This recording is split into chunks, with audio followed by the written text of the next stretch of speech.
In today's video on academic writing, I'm going to try and discourage you from using a writing practice that can really undermine the clarity of your work and also cost you dearly in the marks you get for your efforts. And that writing practice would commonly be known as trying to sound clever. I'm going to illustrate what I mean by this by putting an extract of text up on the screen as an example now.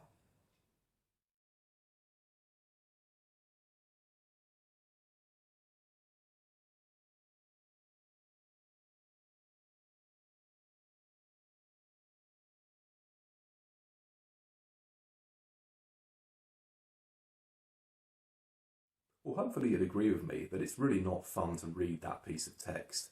It's very clear what's happened here.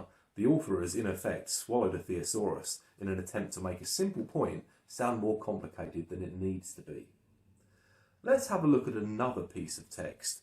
This one makes the same point, but does so in a much clearer, more straightforward and more concise fashion.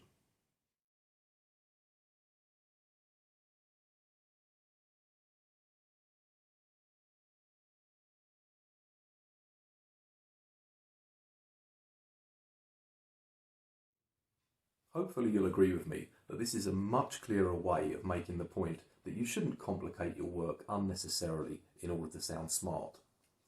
Be that as it may, research by Oppenheimer in 2006 indicated that students can often do exactly this in an attempt to appear more intelligent and hopefully get better grades.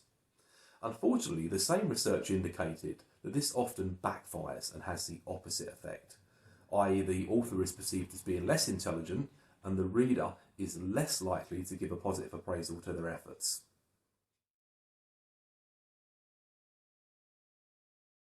Knowing that you shouldn't make your writing more complicated than it needs to be in an effort to sound intelligent so that you get better marks is a useful thing to understand.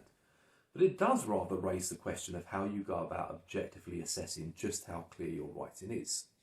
Fortunately, help is at hand. Microsoft Word, in its spell checking facility, contains a readability metric called the Fleisch Readability Score.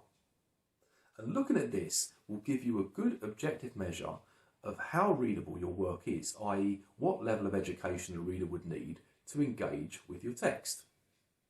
As an undergraduate, you should be looking at obtaining Fleisch readability scores between 30 and 50.